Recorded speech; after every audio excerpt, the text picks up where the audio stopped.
ஸ்பெஷலாக ஸ்க்ரீன் பண்ணியிருக்காங்க. Every one applause the lot of the places, lot of the sequences. What you think about this? வணக்கம்.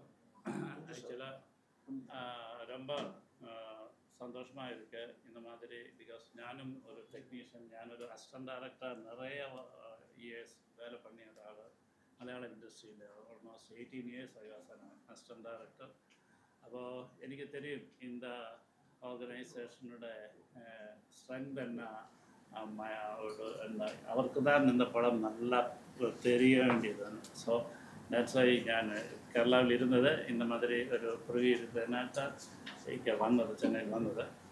ரொம்ப சந்தோஷமாக இருக்கேன் சார் மாதிரியெல்லாம் இவங்க மாதிரியெல்லாம் பெரிய டேரக்டர்ஸ், டெக்னீஷியன்ஸ் எல்லாமே படம் பார்த்துட்டு படத்துக்காக நல்ல ஒப்பீனியன் கேட்கும்போது ரொம்ப அதிகமாக சந்தோஷம் வந்திருக்கு. அதுகூட ஆக்சுவலாக அந்த அதிக சந்தோஷம் அவ்வளோ வராதுன்னு வச்சால் நினைக்கிறேன். இப்போது படம் தியேட்டரில் ஆல் ஓவர் தி வேர்ல்டு நல்லா போயிட்டே இருக்கு. அந்த இடத்துல சில விஷயங்களில் ഞാൻ മനസ്സിൽ ഭയങ്കരமாக നൊമ്പരപ്പെട്ടിട്ട് പെയിൻഫുള്ളായി ഇരിക്കുന്ന விஷயங்கள். ഇപ്പം ചെന്നൈയിൽ ഇപ്പോൾ സിറ്റീസിൽ പടമില്ല. ബിക്കോസ് പടം நல்லா போயிட்டுருக்கு. பட் சில தியேட்டர்ஸ் மலையாளத்தில் ப்ரொடியூசர்ஸ் அசோசியேஷன் கூட சண்டை ஓடிட்டு இருக்கிறாங்க. இன்றைக்கி ஆல் ஓவர் இந்தியா ஒரு 100 ஸ்க்ரீன்ஸ் திடீர்னு ஹவுஸ்ஃபுல்லாக போயிட்டு இருக்கும்போது 100 ஸ்க்ரீன்ஸ் அவங்க ஸ்டாப் பண்ணியாச்சு. ஆக்சுவலாக இதெல்லாம் ஒரு படத்தில் இவ்வளோ கஷ்டப்பட்ட ஒரு படம் எடுக்கும்போது அதில் ஒரு டைரக்டர், ப்ரொடியூசர் இருந்தோம். இப்போ இந்த படத்தில் ஞானே ப்ரொடியூஸரும் பண்ணது. பிகாஸ் ப்ரொடியூசர் இல்லை இந்த படத்துக்கு. அதுதானே அது துட்டு இருந்தது அல்ல, ஏதோ துட்டு எல்லாமே அரேஞ்ச் பண்ணி தான் இந்த படம் எடுத்தது. அந்த படம் நல்லா போயிட்டு இருக்கும்போது ஹவுஸ்ஃபுல்லாக, இப்போ கேரளாவில் நிறைய ஹவுஸ்ஃபுல்லாக போயிட்டு இருக்கும்போது தான் இந்த படம் டோட்டலாக சில குரூப்பு, சொல்கிறது கரெக்டாக இல்லை என்ன கூட, இந்த கேரளாவில் இந்த ப்ரொடியூசர்ஸ் அசோசியேஷனும் அந்த கண்டென்ட்டும் மேலே தியேட்டர்ஸ், எக்ஸிபிட்டர்ஸ், பிவிஆர் குரூப், அந்த மாதிரி எல்லா குரூப்பு வேறு சண்டை போட்டிகிட்டே இருக்கேன். ஸோ நல்லா ஆடியன்ஸுக்காக இந்த படத்தில் என்ன எப்போ தியேட்டரில் வந்தாலும் கூட தெரியல, தியேட்டர் இனி படம் வரும்னு. அதில் நீங்கள் சப்போர்ட் வேணும். அதுதான் இந்த டைமில் எனக்கு ஒரு ரிக்வஸ்ட். Thank you sir. ஆக்சுவலாக 2008 வந்து இந்த புக்கு வந்தது சார். எல்லா இடத்துலையும் ஒரு இன்ஃபர்மேஷன் வந்துட்டு இருக்கு, ஏறக்குறைய 16.5 years இதனுடைய ப்ராசஸ் போயிருக்கு அப்படின்னு. Is it true? Yes, because அந்த 2008 இட் செல்ஃப் ഞാൻ இந்த படத்தோட ரைட்ஸ் வாங்கியாச்சு. அப்புறம் இது ஃபர்ஸ்ட் ஆஃப் ஆல் இந்த மெயின் ஹேர்டில் வந்துட்டு இது எப்படி இந்த புக்கு இவ்வளோ பேர் படித்த புக்கு எப்படி ஒரு ஸ்க்ரீன் ப்ளே பண்ணணும். பிகாஸ் இது ஒரு 43 சாப்டரில் இருக்கணும். இது ஃபுல்லாக பண்ணியிருந்தால் ஒரு 10 ஃபிலிம் பண்ணணும். அது ஒரு 3 hours பண்ணது ரொம்ப கஷ்டம். அது கூட புக்கு படித்தவருக்கெல்லாம் நிறைய எக்ஸ்பெக்டேஷன்ஸ், இமேஜினேஷன்ஸ் எல்லாம் அவர்கிட்ட ஒரு 250 எடிஷன்ஸ் தான் கவர் பண்ணியது. அப்போ அவ்வளோ பேருக்கு மைண்டில் டிஃப்ரெண்ட் ஃபிலிம்ஸ் இருக்குது. அதெல்லாம் தாண்டி ஃபிலிம் வரும்போது தான் சக்ஸஸ் ஆகிடும். ஸோ இந்த scripting process was very difficult இந்த பிகினிங் ஸ்டேஜில். அப்புறம் இந்த லொக்கேஷன் கிடைக்குது. பிகாஸ் பிகினிங்கில் இந்த கல்ஃப் கண்ட்ரீஸில், டெசர்ட்ஸில் எனக்கு பர்மிஷன் கிடைக்கல ஆக்சுவலி. இப்போ அதுக்காக ஐ திங்க் உலகம் முழுவதும் இந்த மொராக்கோ, அல்ஜீரியா, ஈஜிப்ட், துனிஷியா, கடைசியில் Sahara, Jordan, Kuwait, Bahrain, Saudi, almost I think cold desert மட்டும் பார்க்கல. பிகாஸ் கோல்டு டெசர்ட்டில் இருக்கிற கேமல்ஸுக்கு டபுள் ஹம்ப் இருக்குது. பிகாஸ் இந்த அரேபியன் கண்ட்ரீஸில் சிங்கிள் ஹம்பு தான் இருக்குது. அதோட நிறைய பேர்கிட்ட இந்த ராஜஸ்தானில் டெசர்ட் இருக்குது. இப்போ படம் பார்க்கும்போது தான் தெரியும் ராஜஸ்தான் டெசர்ட், இந்த சஹரா டெசர்ட். அது கூட அங்கேயும் விஷயங்கள் முன்னாடி தான் அந்த மாதிரி ஒரு பிளானிங்கில் சத்தெல்லாம் போட்டாச்சு. பட் அங்கே இருக்கிற ஷீப் வந்துட்டு நம்ம நார்மலாக இருக்கு, இந்த அவாசி இதில் வராது. Okay. So I try to import sheep from Dubai and all. அப்போ தான் தெரிஞ்சது குவாரண்டைன் ஒரு வார்த்தை அப்போத்தான் முதல்ல கேட்குது. பிகாஸ் இதுக்கு இந்த ஷீப்பு வந்து துபாயில் குவாரண்டைன் போடணும். அப்போ அதுக்கப்புறம் எதுவும் ஜுரம் எதுவும் இல்லாமல் ஷிப்பில் எடுத்து இங்கே குஜராத் ஏதாவது இடத்துல வந்து அங்கேயும் 1 month குவாரண்டைன் போடணும். அதெல்லாம் கவர் பண்ணியா தான் நமக்கு ஷூட்டிங் கிடைக்கும். So I thought that's herculean task. அதுதான். One more question sir. Prithviraj Sukumaran sir வந்து படத்தில் ஒரு இடத்துல வந்து செகண்ட் ஹாஃபில் அந்த நியூட் ஷாட் வரும். அப்போ தான் ஃபஸ்ட் டைம் நீங்கள் எக்ஸ்போஸ் பண்ணுறீங்க அவருடைய பாடி லாங்குவேஜ் எப்படி இருக்குன்னு. இந்த காட்சி படமாக்குறப்போ உங்களுடைய மனநிலை எப்படி சார் இருந்தது? அவரு எப்படி இந்த அந்த அந்த இடத்த அக்செப்ட் பண்ணி பண்ணார் சார்? அந்த ஒரு சீக்வன்ஸ் படத்தோட ஒரு வெரி இம்பார்ட்டன்ட் சீக்வன்ஸாக இருக்குங்க. பிகாஸ் அந்த அவ்வளோ நாளைக்கும் அந்த சட்டைக்குள்ள அந்த அந்த சட்டைக்குள்ளில் எப்போவுமே நம்ம ஐடென்டிட்டி எப்படி தெரியும்னா இந்த இந்த ஷர்ட்டை வேஷ்டி அந்த மாதிரி தான். அப்போ இது மாதிரி ஒரு ஸ்லைவாக இருந்தால் கூட அவனு சில இது இருக்கு அந்த கோஸ்டியூமில் தெரியும். அந்த அந்த அதுக்குள்ளே மனிதன் இருக்கும்போது தான் அவனுக்கு ஃப்ரீடம் இல்லாமல் அந்த கோஸ்டியூமோட அடிமை மாதிரி இருக்குது. ஒரு ஃப்ரீடம் கிடைக்கும்போது அவன் அந்த பாம்பு அந்த ஸ்கின்னு எடுக்கிற மாதிரி தான் ஊறி எடுக்கல, ஸ்கின்னு எடுத்துட்ட மாதிரி தான் அவன். அது ஒரு ஒரு ஃப்ரீடத்துக்காக ஒரு ஃப்ரீடத்திലേക്ക് ஒரு ஃப்ளைங் மாதிரி தான் அந்த சீக்வன்ஸ். அது அந்த படத்தில் வெரி இம்பார்ட்டன்ட் சீக்வன்ஸ். அதுக்கு எல்லா ஆர்டிஸ்ட்டுக்கு தெரியும் இல்லை தேவைப்பட்ட சீக்வன்ஸ். அதுக்காக அவன் ரொம்ப டோட்டலாக 32 kg கம்மி பண்ணியாச்சு. பட் அந்த சீக்வன்ஸுக்கு மட்டும் 2 days வித்தவுட் வாட்டர் டோட்டலாக கட் பண்ணி ஐ திங்க் இது ஃபர்ஸ்ட் டைம் நான் இப்போ இந்தியன் ஃபிலிம் இண்டஸ்ட்ரியில் ஆமாம் 2 days வாட்டர் டோட்டலாக கட் பண்ணிட்டு அப்புறம் நைட்டில் டீஹைட்ரேஷன் பண்ணதுக்காக ஒரு ஏதோ ஸ்பூன் 2 ஸ்பூன் ஏதோ வாட்கா விட்டு ஃபுல் பாடி ஸ்ட்ரிங்க் பண்ணதுக்காக அவ்வளோ ஸ்ட்ரெயின் பண்ணி தான் அந்த ஷாட் எடுத்தது. Nice sir. பிளஸி சாருக்கு இந்த படத்தில் சேலஞ்சிங்கான இருந்த ஏதாவது ஒரு விஷயத்தை ஷேர் பண்ண முடியுமா மக்களுக்கு? சேலஞ்சு எல்லாமே சேலஞ்சாக இருந்தது. லொக்கேஷன் பார்க்கறதுக்கு, ப்ரொடக்ஷனில் இருக்கிறது. அப்புறம் கோவிடில் நம்ம ஜோர்தானில் ஆல்மோஸ்ட் 85 crew members வந்துட்டு ஆல்மோஸ்ட் 2 months அங்கே மாட்டியாச்சு. அது மாட்டியதில் பெரிய விஷயம் அந்த டைமில் இவனோட பாடி வெயிட் கம்மி பண்ணித்தான் இருந்தது. பிகாஸ் இந்த ஆர்டிஸ்ட்டுக்கு எப்போ வேணாலும் இன்ஃபெக்ஷன் ஈஸியாக கிடைக்கலாம். அந்த மாதிரி தட் டைம் கோவிடுன்னு நினச்சா அந்த இறந்து போயிடும்னு நினச்ச மாதிரி தான் இருக்கு. ஸோ அந்த மாதிரி நிறைய விஷயங்கள் ஐ திங்க் எவ்ரிடே அதுதான் நான் என்னோட tagline, every breath is a battle மாதிரி.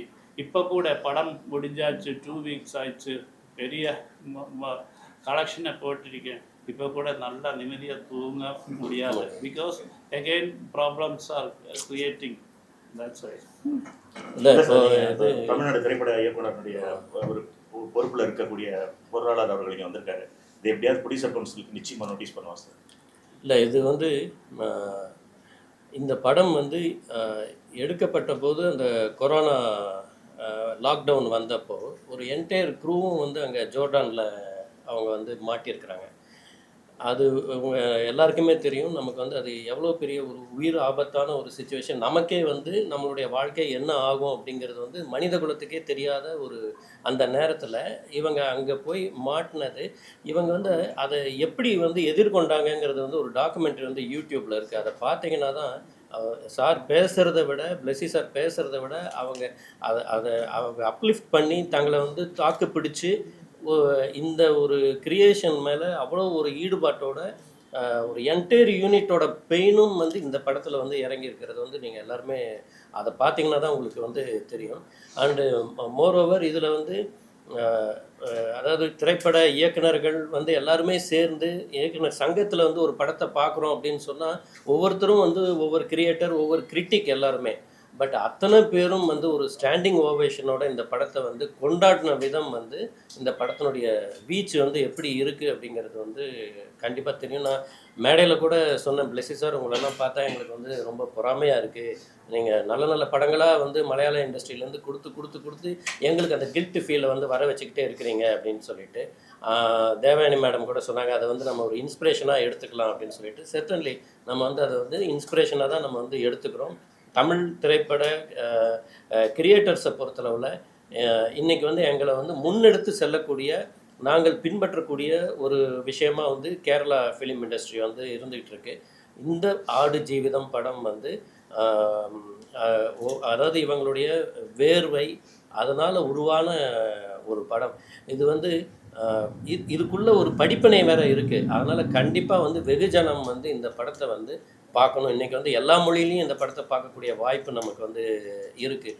அந்த வகையில் இந்த படத்தை வந்து எல்லாரும் வந்து தவறாமல், ஆனால் இந்த படத்தை வந்து ஓடிடியில் வரும்னு யாரும் வெயிட் பண்ணிட்டு இருக்க வேண்டாம். தேட்டரில் பார்க்குற எக்ஸ்பீரியன்ஸே தனி. நீங்கள் வந்து ஒரு பாலைவனத்துக்குள்ளே மாட்டின மாதிரியான ஒரு ஃபீல் வந்து இந்த படத்தில் இருக்கும். அண்ட் எஸ்பெஷலி இவர் நம்ம கேஆர் கோகுல் வந்து இருக்கிறாரு. அந்த ஹக்கீம்ங்கிற ஒரு கேரக்டர் வந்து அவர் பண்ணியிருக்கிறாரு. Marvellous, excellent. ஒரு ஆர்டிஸ்ட் வந்து எவ்வளோ டெடிகேட்டடாக இருக்கணும் அப்படிங்கிறதுக்கு வந்து உதாரணமாக 20 கிலோ வெயிட்டை குறைச்சி அதை வந்து அந்த உடல் மொழியை வந்து மாற்றி ஒரு அதை எப்படி சொல்கிறதுன்னு தெரில. அது வந்து நம்ம டைரக்டருக்கு தான் அந்த கிரெடிட்டை கொடுக்கணும். அவர் வந்து எவ்வளோ தூரம் அவர்கிட்டேருந்து உறிஞ்சிருக்காருன்னு தான் சொல்லணும். இவர் எல்லார்கிட்டேருந்தும் ஒரு ராட்சசம் மாதிரி அவங்கக்கிட்டேருந்து உழைப்பை உறிஞ்சி எடுத்துருக்கிறாரு. எடுத்து நமக்கு வந்து அந்த படைப்பை வந்து கொடுத்துருக்கிறாரு. அந்த படைப்பு வந்து எந்த வகையிலும் சோடை போகாத படைப்பு. இதை வந்து எல்லாரும் வந்து இந்த படத்தை வந்து தியேட்டரில் வந்து பார்க்கணும். இது வந்து தமிழ்நாடு திரைப்பட இயக்குனர் சங்கம் சார்பாக நான் வந்து வேண்டி விரும்பி சொல்லிக்கிறது வந்து இதுதான்.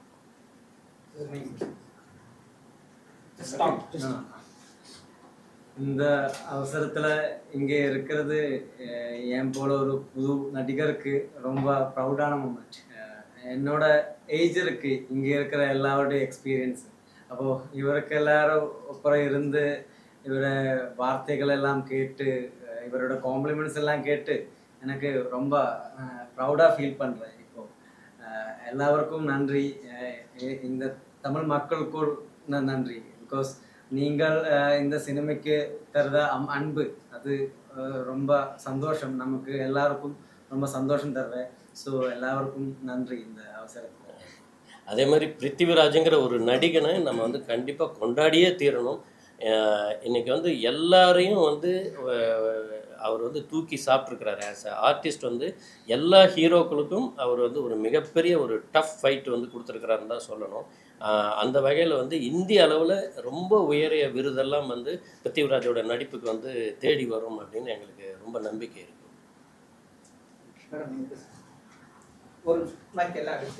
நான் உங்கள் தேவயானி பேசுகிறேன்.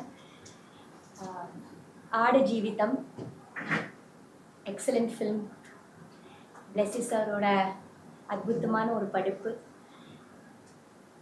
Totally directors film. ரொம்ப அழகாக விடாமுயற்சியோட பண்ணியிருக்காங்க. கிட்டத்தட்ட ஒரு 15 வருஷத்தோட உழைப்பு. எல்லாரும் ஒரு டீமாக எக்ஸலண்ட்டாக அவ்வளோ ஹார்ட் ஒர்க், அவ்வளோ ஸ்ட்ரெயின், அவ்வளோ எஃபர்ட். இந்த ஃபிலிம் பார்த்தா நமக்கு புரியும் எப்படி தான் எடுத்திருக்காங்க. நமக்கு தெரிய மாட்டேங்குது. இது ஒரு பெரிய ஒரு ஒரு மிஸ்டீரியஸான ஒரு மூமெண்ட்டாக இருக்குது. படம் பார்த்ததுக்கப்புறம் நிறைய விஷயங்கள் நமக்கு தோணும். எப்படி தான் இவங்க ஒர்க் பண்ணியிருப்பாங்க, எப்படி தான் இவங்க எடுத்திருப்பாங்க. அந்த ஹார்ஷ் சர்க்கம்ஸ்டன்சஸில், அந்த கஷ்டமான ஒரு சூழ்நிலைகள் கூட அதை தாங்கிக்கிட்டு அது ஒன்றும் இல்லை. அந்த வெறி தான் நம்ம இந்த படத்தை எடுக்கணும்னு அந்த வெறி. நல்லபடியாக இதை எடுக்கணும், அது ஜனங்கள்கிட்ட போய் சேர்க்கணும். அந்த வெறி தான் ஒவ்வொருத்தர்கிட்ட, ப்ரொடக்ஷன்லேருந்து டைரக்டர்லேருந்து ஒவ்வொரு ஆர்டிஸ்ட், பிருத்திவிராஜ் சாராக இருக்கட்டும், ஹக்கீம் கோகுலாக இருக்கட்டும், இன்னொருத்தர் ஒரு ஆர்டிஸ்ட் இருக்கார் அவராக இருக்கட்டும், ஒரு ஆஃப்ரிக்கன் ஒரு artist Hollywood artist. Hollywood artist. Hollywood artist. Oh, what beautiful location, what beautiful cinematography, music-ஆ இருக்கட்டும் எல்லாமே. இந்த படம் எல்லாரும் ஒவ்வொருத்தரும் பார்க்க வேண்டிய ஒரு படம்.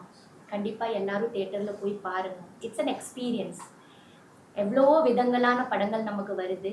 பட் அதிலிருந்து சில படங்கள் are very classic films which should be seen in the theatre, which should be enjoyed and which should be seen. எப்போவுமே ஒரு காமெடி அதே விஷயங்கள் பார்க்காம வயலன்ஸ் அது இது ரெகுலர் ஃபில்ம்ஸில் there are some films which we should see. So in that category I think Aada Jeevitham is coming. Very classic film, very legendary film. இந்த ஃபிலிம்க்கு நிச்சயமாக இவங்க பண்ணுற எல்லா உழைப்புக்கு கண்டிப்பாக எல்லா அவார்டு இந்த வருஷத்தோட வரப்போகிற வருஷத்தோட எல்லா அவார்டும் இந்த படத்துக்கு வந்து சேரணும். ஏன்னா இவங்க இவ்வளோ கஷ்டப்பட்டிருக்காங்க. அந்த கஷ்டம் வீணாக போகக்கூடாது. கண்டிப்பாக இது எல்லா அவார்டுக்கு அனுப்புங்க சார். ஆஸ்கர் வரைக்கும் அனுப்புங்க சார். கண்டிப்பாக ஆஸ்கருக்கு போக வேண்டிய ஒரு படம் இது. அங்கேயும் பார்க்கட்டுமே நம்ம எவ்வளோ கஷ்டப்படுறோம், எப்படி எப்படி சினிமா நம்ம எடுத்துக்கிறோம். ஆல்ரெடி பார்த்துட்டு தான் இருக்காங்க. இந்த படம் நீங்கள் நிச்சயமாக அனுப்புங்க சார். அனுப்புவீங்க, அவார்டு வாங்கணும். மேடம், ஒரு ஆர்டிஸ்டா நீங்க ஒரு 15 வருஷம் டிராவல் பண்ணியிருக்காங்க. ஒரு ஆர்டிஸ்டா உங்களோட பார்வை மேடம் எப்படி மேடம் இருக்கு? ஏன்னா ஒரு டேரக்டர் வந்து 15 வருஷமா ஒரு ஸ்டோரி எடுத்துருக்காங்க, ஆர்டிஸ்ட்டை வந்து அப்படியே டோட்டலாக கேரி பண்ணுறாங்க. நீங்களும் ஒரு ஆர்டிஸ்டாக இருந்துருக்கீங்க, அது நீங்கள் எப்படி பார்க்குறீங்க? I am totally a director's artist. டைரக்டரோட பொம்மைகள் தான் நாங்கள்லாம். ஆஸ் அன் ஆர்டிஸ்ட் டைரக்டர் என்ன சொல்லுவாங்களோ அந்த மாதிரி தான் நம்மளோட இன்புட்ஸ் கண்டிப்பாக இருந்தாலும் எல்லாமே நாங்கள் வந்து ஒரு டைரக்டரோட பொம்மைகள் தாங்க சார், பப்பெட்ஸ் தான். Director is the creator at the end. He knows how we should be on screen. என்ன வரணும் என்ன வரக்கூடாது எப்படி நம்ம இருக்கணும் எல்லாமே ஒரு டைரக்டர் தான். நம்ம எல்லாரும் ஒரு டைரக்டரோட பப்பெட்ஸ் தான். As an artist we can do, but we need the director's permission, we need the director's conceive everything. So as an artist I would love to work, meaning avlo hard work பண்ணக்கூடிய artist வந்து I've seen இவர் எவ்வளோ hard work பண்ணியிருக்கார் படத்தில். Prithviraj sir like they have enjoyed.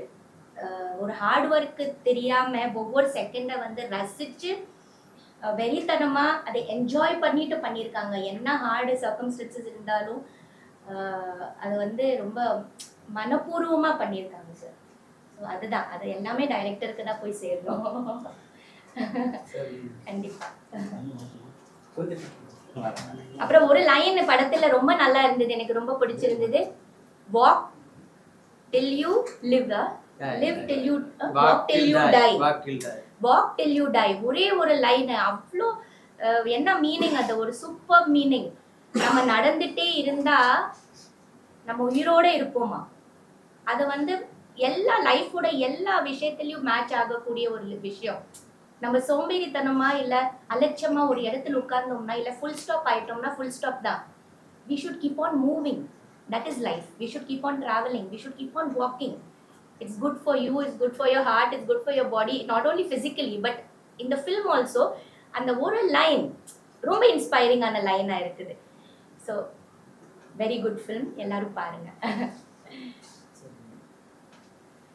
ஆடு ஜீவிதம் வெற்றிகரமாக திரையரங்கில் ஓடிட்டு இருக்குது. அதனுடைய இயக்குனர் பிளஸி சார் இங்கே உட்கார்ந்துருக்கிறார். நம்மளுடைய தமிழ்நாடு திரைப்பட இயக்குனர் சங்கத்துக்காக ஒரு ஷோவும் பண்ணிட்டு நம்ம கூட உட்கார்ந்து கலந்துரையாடல் பண்ணிட்டு இருக்கார். மிகப்பெரிய விஷயம் இது, எங்களுடைய மிகப்பெரிய ஆசீர்வாதம்னு நம்ம சொல்லுவோம். பொருளாளர் சரண் சார் ரொம்ப அருமையாக, சரவண சுப்பியா சார் எல்லாமே ரொம்ப அருமையாக சொன்னாங்க. பிளஸி சார் சொல்லும் பொழுது கொஞ்சம் பாலிடிக்ஸ் இருக்குது, ஓடிட்டு இருக்கிற படத்தை நிறுத்துறாங்க, ஒரு குரூப் இப்படி இருக்குது, இந்த மாதிரி ரொம்ப வருத்தமாக இருக்குது. நம்ம சினிமாவில் இருந்து பாலிடிக்ஸ் போயிருக்கிறோம், நிறைய பாலிட்டிஷியன் உருவாக்கி இருக்கிறோம், ஸ்டேட்டையே கூட ஆண்டுருக்கிறோம். சினிமாவுக்குள்ளே எதுக்கு பாலிடிக்ஸ்? ஓடுற படத்தை நம்ம கை தூக்கி விடணும், ஓடாத படத்தை கூட கொஞ்சம் கையை பிடிச்சி இழுத்துட்டு வரணும். இதுதானே நம்மளுடைய யூனிட்டியாக இருக்கணும், நம்மளுடைய வேலையாக இருக்கணும். எல்லோரும் அதை செய்யணும். ஏன்னா ஒரு படம் எடுக்கிறதுங்கிறது சாதாரண விஷயமா இல்லையா? அதுவும் உயிரை கொடுத்து ஒவ்வொரு காட்சிகளையும் நம்ம எடுக்கிறோம். இவங்க ஒரு 6 வருடம் ஒரு படத்தை அப்படின்னா உயிரை கையில பிடிச்சிட்டு எடுத்திருக்காங்க. அதுக்கு நம்ம ஹேட்ஸ் அப் பண்ணணும், அதுக்கு நம்ம சல்யூட் பண்ணணும். ஏன்னா நம்ம சினிமா ஒரு பொழுதுபோக்குங்கிறதுக்காக விளையாட்டே சிரிச்சுட்டே படம் கூட எடுத்திருக்கிறோம். இதெல்லாம் அப்படி எடுக்க முடியாத படம். ஒவ்வொரு ஷாட்டுக்கும் உயிரை கொடுத்து எடுத்திருக்கிறாங்க.